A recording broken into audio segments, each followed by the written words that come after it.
माता दी दोस्तों, आपको थंबनेल देख कर पता चल गया होगा हम जा रहे हैं और रात में जल्दी प्लान मिल गया था, इसलिए पूरी वीडियो डालता है, पर आपको रात के भी क्लिप्स दिखाएंगे। बाय कार जा रहे हैं तो आपको सारी डिटेल्स देंगे, सारी डिटेल्स आपको आगे वीडियो में देखने को मिलेंगी और आगे का सफ़र आपको दिखाते हैं कैसा है। और जहाँ भी टेस्ट हो रहे हैं, जो भी है आगे देखते हैं कहाँ टेस्ट हो रहे हैं, कैसे हो रहे हैं। आज सुनने में आ रहे हैं रैपिड टेस्ट चल रहे हैं, वो देखते हैं और माता वैष्णो देवी के आपको दर्शन कराते हैं। जय माता दी। दोस्तों, हम चल दिए हैं लखनपुर बॉर्डर की तरफ। अब लखनपुर बॉर्डर जो कि जम्मू का बॉर्डर है, वहाँ पे जाके हमारा कोविड टेस्ट होगा और हम पहुँच चुके हैं लखनपुर बॉर्डर। ये है लखनपुर बॉर्डर की पार्किंग। ये आसपास यहाँ पे मतलब बहुत सारी गाड़ियाँ खड़ी हो सकती हैं और ये बिल्डिंग दिख रही है, यहाँ पे होते हैं कोविड टेस्ट। और यहाँ पे कोविड टेस्ट कराने के बाद ही आप जा सकते हैं आगे पास बनवाने। पहले आपको कोविड टेस्ट करवाना पड़ेगा, उसके बाद आपको दूसरी बिल्डिंग में जाके वहाँ से अपने व्हीकल का पास बनवाना पड़ेगा, उसके बाद ही आपको जम्मू में एंट्री मिलेगी।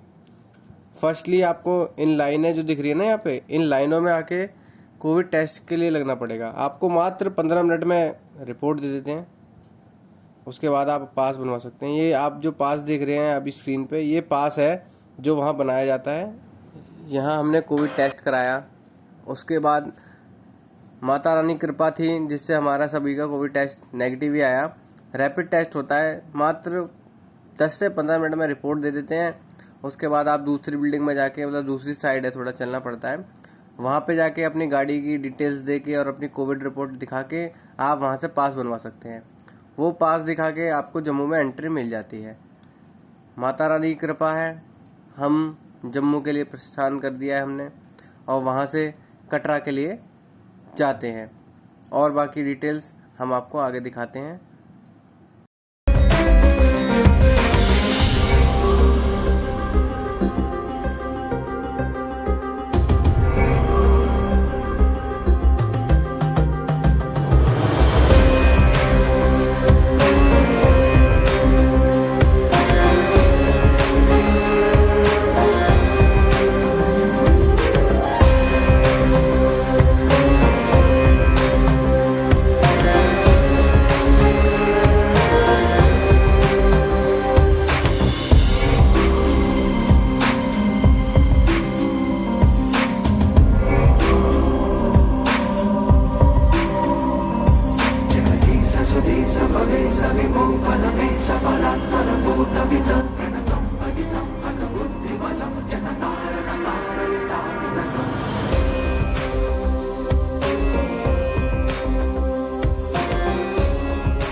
जय माता दी दोस्तों हम यहाँ कटरा पहुँच चुके हैं एवं कटरा में एंट्री हमारी हुई माता वैष्णो देवी के दर्शन के लिए। बस तैयारी कर रहे हैं और यहाँ से निकल रहे हैं।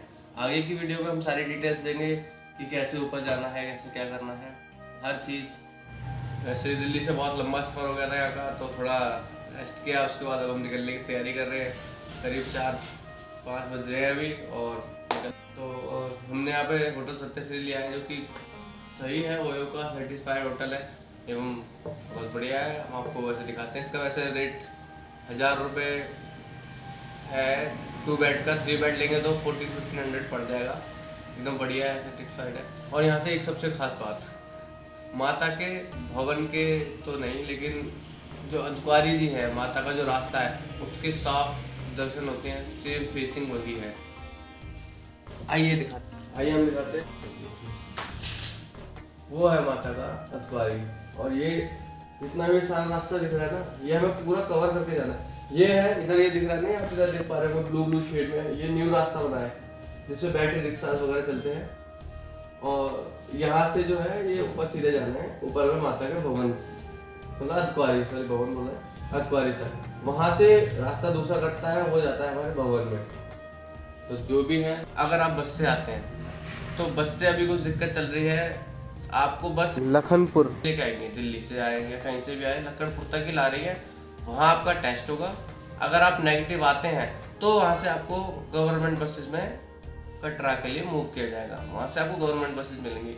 अब मैं गया था तब तो वहाँ पे सिर्फ एक ही गवर्नमेंट बसेस थी और भीड़ बहुत थी। तो जम्मू की बसेज हैं, अवेलेबल है या नहीं है, बाकी वो देखना पड़ेगा। मतलब वो हो जाता है। और अभी ट्रेन का, कुछ ट्रेन चल रही है, कुछ नहीं चल रही है, कुछ लेट है, कुछ नहीं है। और एक हमारा तो इमरजेंसी में प्लान बन गया, रात में बना के हाँ भाई चलते हैं। तो ट्रेन का भी कोई सिस्टम था नहीं हमारे लिए, तत्काल भी बुक था, सभी था। और यहाँ पे आके हमने सोचा कि कोविड चल रहा है तो भीड़ कम होगी, लेकिन भक्तों के रश में कोई भी कमी नहीं है। जो नॉर्मल टाइम में होता है सेम वही है। मैं तो एकदम देख के दंग रह गया कि मतलब इतनी महामारी में इतने भक्तजन, इतनी श्रद्धा कहाँ से आई, इतनी भीड़ है। मतलब नॉर्मल जितना चलता है, कोई कोविड का कुछ नहीं है, कोई भीड़ नहीं है, वैसी ज़्यादा, लेकिन सही रस है। एकदम आनंद आ रहा है कि हाँ वैष्णो देवी पहुँच चुके हैं माता के दर्शन के लिए। लोगों की भीड़ उमड़ी पड़ी है कि दर्शन करने।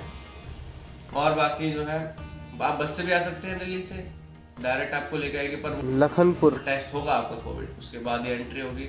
आप ट्रेन से आएंगे तो आपको टेस्ट करवाना पड़ेगा, या आप दिल्ली से RT-PCR टेस्ट लेके आए, जो कि सिर्फ 48 घंटे पुराना हो, तो आपको यहाँ से एंट्री मिल जाएगी। या वरना यहाँ रैपिड करा सकते हैं, तुरंत ही रिपोर्ट मिलती है। हम आपको डिटेल्स दिखाई थी आपको वीडियो में हमने, कि कैसे कहाँ टेस्ट होते हैं, क्या है पासेस वगैरह का।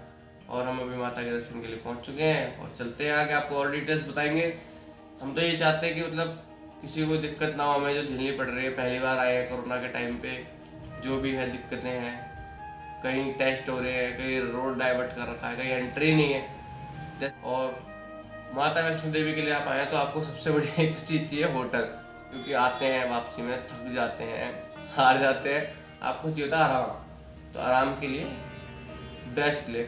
और अगर आपको इतना बजट नहीं है, कुछ भी नहीं है, तो माता की कृपा से माता वैष्णो देवी संस्था शारीन बोर्ड में सब कर रखा है, आपको डोरमेट्री अवेलेबल करवा रखा है। 100-110 में एक पर्सन का बेड मिल जाता है। अगर आप कितने में 2 है 3 है तो 300 रुपये, 330 रुपये में आपको बेड मिल जाएंगे 24 घंटे के लिए। आप वहाँ जाएँ, सुबह 10 बजे तक का टाइमिंग होता है वहाँ पे चेकआउट का। आप वहाँ जाएँ, कर सकते हैं। मतलब एक हॉल होता है, उसमें बहुत सारे बेड्स होते हैं डबल में, उसमें आप रह सकते हैं, रुक सकते हैं। पंखा AC में भी अवेलेबल है, विदाउट AC में भी अवेलेबल। 100 रुपये मात्र में क्या चाहिए आपको।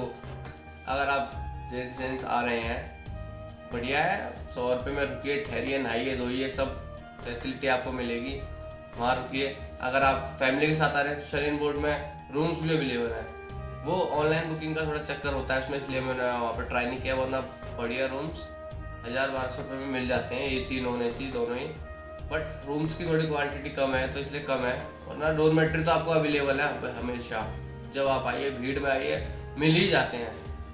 और हमने तो होटल लिया था जल्दीबाजी में थोड़ा आके, तो अभी हम देखिए चढ़ाई स्टार्ट करते हैं और बाकी देखते हैं, आपको दिखाते हैं बाकी डिटेल्स। और कोई भी आपको कन्फ्यूजन का आप कमेंट में पता कर सकते हैं मुझसे। जय माता। ये है माता का पावन कटरा का मेन चौक, जहाँ पे टैक्सी स्टैंड और बस स्टैंड दोनों स्थित हैं। यहाँ से हम माता की पर्ची ले सकते हैं, जो माता के दर्शन के लिए अनिवार्य है। यहाँ से हम माता की पर्ची लाइन में लग के ले सकते हैं, जो कि दर्शन पास होता है एक तरह का, जो कि बाणगंगा चेक पोस्ट और ऊपर भवन पे चेक किया जाता है। यहाँ से आप पर्ची सुबह 5 बजे से रात 10 बजे तक कभी भी ले सकते हैं। उसके बाद ये है निहारिका कॉम्प्लेक्स, जिसकी मैं आपको बता रहा था। यहाँ सरीन बोर्ड के तरफ से डोरमेट्री और बेड्स अवेलेबल मिलते हैं। और हम आगे बढ़ते हैं। ये है वही कटरा का मेन चौक, जहाँ से हम इस रास्ते के द्वारा बाणगंगा चेक पोस्ट पहुँचेंगे। यहाँ चेक पोस्ट पहुँचने के लिए ऑटो भी अवेलेबल है। हम यहाँ से ऑटो करेंगे, क्योंकि थोड़ा 1.5 किलोमीटर का सफ़र है, तो क्यों ना हम ऑटो यहाँ पे जब स्थित है तो हम कर लें। तो हम यहाँ से मार्केट द्वारा ऑटो में हम 1.5 किलोमीटर का सफ़र तय करते हैं, जो कि हमें डायरेक्ट सीधे माता के पावन धाम, पावन दर्शन करने के लिए पहले पड़ाव यानी बाणगंगा चेक पोस्ट पे पहुँचाएगा। ऑटो यहाँ से करीब 40 रुपये प्रति व्यक्ति लेता है, जो कि 1.5 किलोमीटर के हिसाब से कहा जाए तो सही भी है, थोड़ा ज़्यादा भी है। बट हम अभी जा रहे हैं माता के दर्शन के लिए, क्योंकि आगे भी चढ़ाई है, तो इसलिए हमने ऑटो लिया। तो हम इस रास्ते से चलते हुए आगे बढ़ते हैं और यहाँ से हमें माता के त्रिकुट पर्वत के दर्शन स्टार्ट हो जाते हैं, जो कि पूरे कटरा से ही माता के त्रिकुट पर्वत के दर्शन तो होते हैं, पर हम निकटतम जितने पहुँचते जाते हैं त्रिकुट पर्वत, उतना ही शानदार और भव्य लगता है। और हम आगे चलते रहते हैं 1.5 किलोमीटर ऑटो से।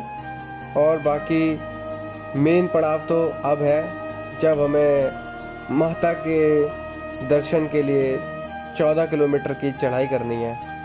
14 किलोमीटर क्या, माता के लिए तो जितने भी किलोमीटर्स हो, कितना भी दूर हो, सब होता है, क्योंकि माता जिसे बुलाती है वही दौड़ा दौड़ा आता है।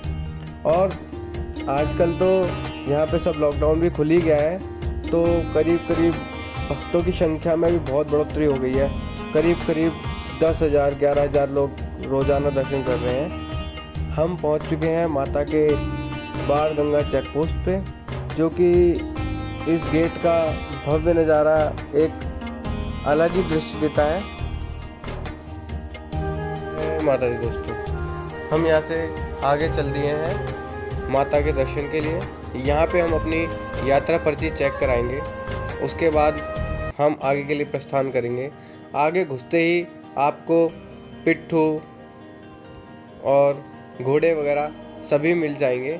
यहाँ से आप घोड़े ले सकते हैं और उसकी डिटेल मैं आपको ये दिखा रहा हूँ। ये हैं घोड़ों के रेट, पिट्ठू के रेट, और जो भी आप पाल के लेना चाहें उसके रेट। हम अब आगे चलते हैं। हमने पर पैदल ही यात्रा स्टार्ट की, हम पैदल ही भवन के लिए चल दिए। यहाँ से हम आगे बढ़ते हैं तो त्रिकुट पर्वत की स्टार्ट हो जाता है। यहाँ से हम आगे बढ़ते हैं। पहला पड़ाव हमारा पड़ता है यहाँ से बाणगंगा, जहाँ पे श्रद्धालुओं का मानना है कि यहाँ से नहाकर ही माता के दर्शन के लिए जाना चाहिए। जैसा कि आप चाहें, आप ऊपर नहाना चाहें, ऊपर भी आपको बाणगंगा वहीं से स्थित है, तो वहाँ भी नहाने की सारी व्यवस्था मिल जाएगी, पर कुछ लोग यहीं से नहाकर जाना चाहते हैं। ये है बाणगंगा, स्नान घाट सब यहीं हैं। हम आगे की तरफ बढ़ते हैं। हम तो स्नान करके आए थे, तो हम ऊपर ही स्नान करने का हमने थोड़ा सोचा, इसलिए हम आगे यात्रा के लिए बढ़ते हैं। ये आप देख रहे हैं पूरी मार्केट खुल चुकी है। जैसे भी आप चढ़ रहे हैं तो आपको कोई भी दिक्कत नहीं होगी। आपको खाने के लिए, पीने के लिए हर चीज़ मिलेगी। आप यहाँ फ़ोटो भी खिंचवा सकते हैं, हर चीज़ मतलब। आप यहाँ से एक माता की चुन्नी और एक डंडा ज़रूर ले लीजिए, जो कि डंडा आपको चढ़ने में ऊपर मदद करेगा और आपको थोड़ा सहारा देगा, और तो कुछ नहीं। और बाकी हम आगे चलते हैं। हम पहले पड़ाव पे पहुँच, जो कि माता का एक मंदिर है। यहाँ से बस कुछ ही दूरी पे चरण पादुका है, जो कि ये नीचे से पूरा 3 किलोमीटर पड़ता है। और यहाँ से 3 किलोमीटर अर्धकुंवारी गुफा पड़ती है, जो कि गर्भजून गुफा है। हम वहाँ पहुँच के आपको दिखाते हैं।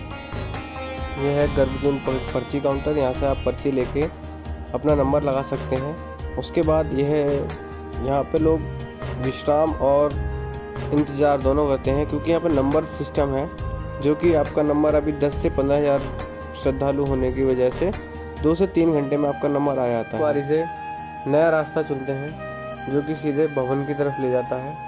यहाँ से भवन 5.5 किलोमीटर है।